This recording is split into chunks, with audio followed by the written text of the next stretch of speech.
Hey, usually I'm light and jovial in the beginning of the video, especially. I say, hey, I'm Bob the Cigar Guy. This is Travelers Rest, South Carolina. But today I am all business because today you can call me King Kong Killer. That's right. This is not the Smoke Easy Studios. This is the Thunderdome. That's right. This is one man versus one gorilla. Gordo. Love it, love it, love it, love it. That was cool. If it's not cool for you, it's cool for me. But this is the Mike Rita Gorilla Gordo. I did cute little things. Check it out. Mike Rita Gorilla Gordo with the little angle on the end of it. And then we're going to turn this thing into saying a big, beautiful, and rich broadleaf 6x60 flavor monster with a 109 style bullet head. Like most of us, I went through my 6x60 phase, my 7x70 phase. I'm like, you know what? I don't think so. The main reason is because it just felt weird cutting a regular Parejo, right? It's just straight sides, flat cap. It just, yeah, you know what I mean? But this 109 bullet head, it gives you a smaller, it has a Robusto size tip on it once you cut it to there. So what you're gripping on is a lot less than if you were smoking it from that end. Personal preference. If you like smoking a 7x70, 8x80, 9x90, 100x100, knock yourself out. Me personally,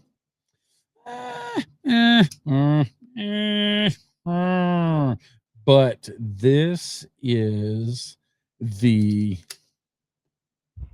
Gorilla Gordo. And I am the King Kong Killer. I couldn't remember what it was to be for a second. I couldn't remember. There it is. King Kong Killer. A lot smaller. I just noticed that. It don't matter because I'll take this thing on. You remember that whole 100 men versus one gorilla kind of thing? Yeah. That's where I got the theme from with the title and everything. But if you ever see me fighting a gorilla and you feel some sort of way, help the gorilla. Because I'm a bad shut your mouth. Especially if he's trying to get to my cigars. Especially if they're from our friends at Dunbarton Tobacco and Trust. That's right, Dunbarton Tobacco and Trust. Great cigars for great people, a great life worth living. That's right, Dunbarton Tobacco and Trust. DTT if you're nasty. No, I'm full of it today. This is a big old stick, boy. I'll tell you what. This is huge. 10 years, or 10 years. Dunbarton Tobacco and Trust has been in business. And Steve says, I'm going to come out with some new stuff. I'm going to come out with some great stuff. And I'm going to come out with something that's just fan-dang-tastic. And one of the things he came out with is he wanted to change the Vitolas a little bit. And if you know anything about Steve Saka and Dunbarton Tobacco and Trust, you know that he says if you want to get the best experience out of your cigar, the best chance of having a great experience, toast your cigar longer than you would expect. Take your time, number one. And number two, did I forget what number two was? First, it was take your time. He says so much. Buy Dunbarton Tobacco and Trust. The gas station test, he talks about that. I don't remember. Wow. Out of the gate, this thing is delicious. Oh, number two.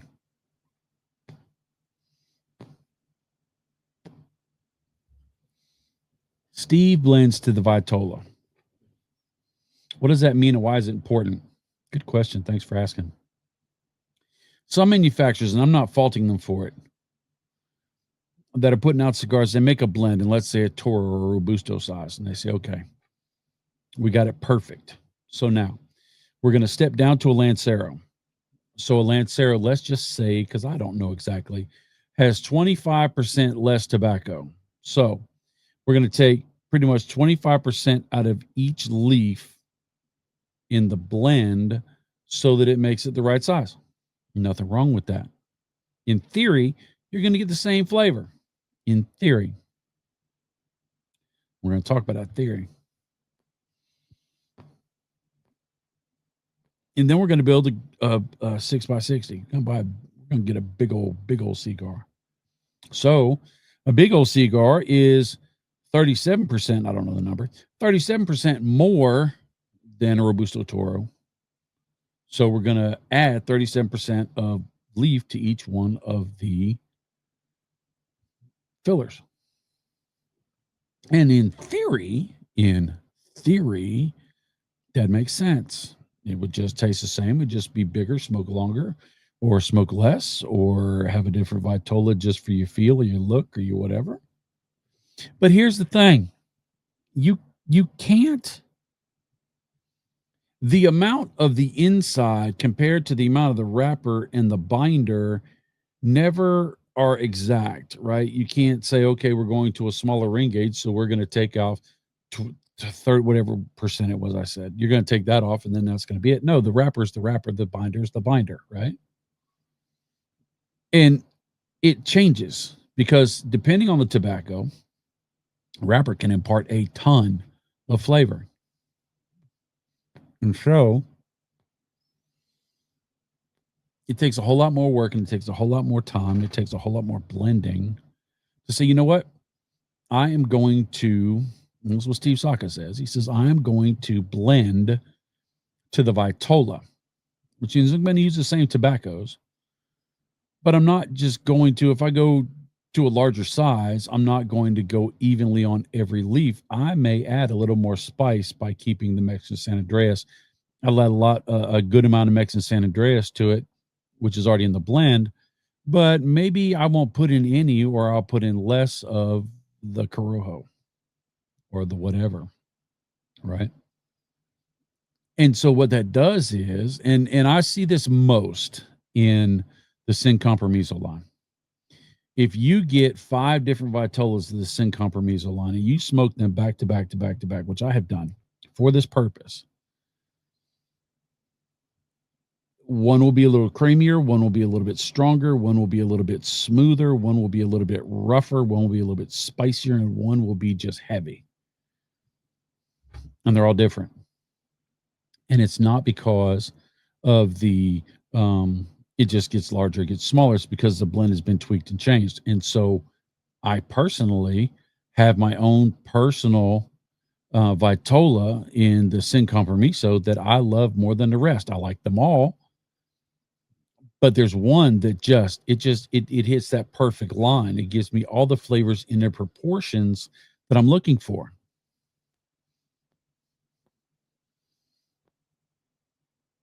This has much less, and I'm only that far in because I'm talking a lot. This has much less minerality turned earth. There's a lot more leathers. There's some dark chocolate, dark chocolate. The espresso notes are a little bit less than I would expected. But let's get back into this a little bit, right? I'm going to smoke this down a little bit, and then I'll come back to you. So what I did was trying to be all cigar reviewery now, right? I took B-roll of a Where's Waldo kind of thing of the cigar. The leaves are everywhere, so I decided to do a photo shoot. The leaves and the gorilla in his natural habitat. Actually, his natural habitat is in my mouth on my palate because that's what it was made for. So you check it out. I'm gonna smoke for a while. I'll come back. We'll talk about it. Let me pause this recording. Pause.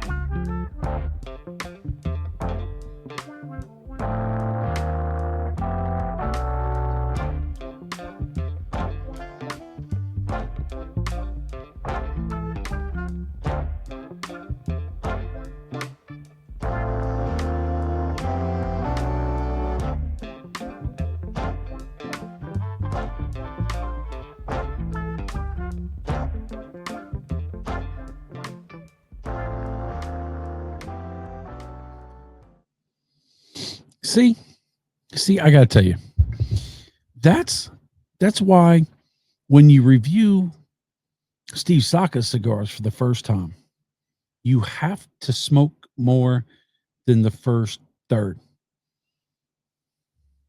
because he's sneaky,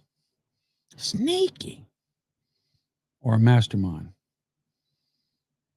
or both. Because it started off that first half smooth, oh, so mellow, so chill, so this is so nice. But you got past that first half. That's when that Gordo came out. All of the spice, all of the minerality, all of the turned earth, all of the beat your chest kind of thing just came to the front. Not overwhelming, not just aggressive for aggressive sake. It just transitioned. It's almost like smoking two different cigars. Really, it fires up the palate. That aggression is there, that's for sure. The finish gets a little bit dank, a little bit, dank still, but that pepper that you're getting engaged all in your mouth is just amazing. I loved the first half, I did, but I'm digging the second half. I am, and if you've ever watched any of my videos, please watch my videos. I need the views. If you've ever watched any of my videos, you know that I am not a spice bomb fiend. I'm not huge on the spice bombage. So this isn't that, but this has that Mike Rita DNA as well.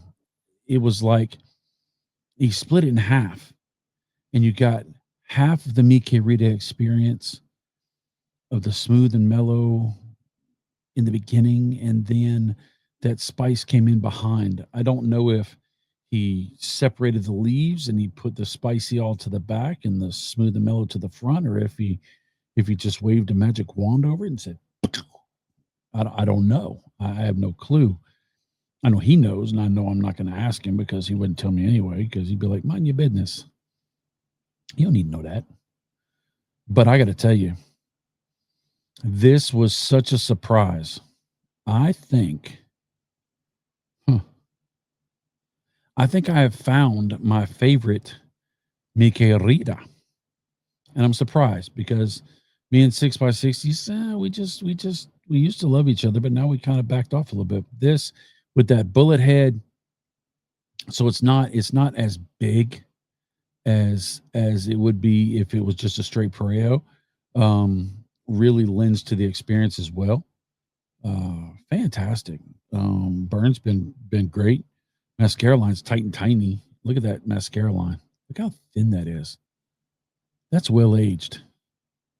That's done right. That's taken his time. Fantastic. I'm gonna give it a 10 out of 10. Yeah. No, this is good. This is good. That's it. That's all I can say. It's good. I'm gonna finish this thing down. I'm gonna burn this thing down until I burn my fingers, because I'm just digging it. I am. Wish I had a box in here because I'd hide them from Chief.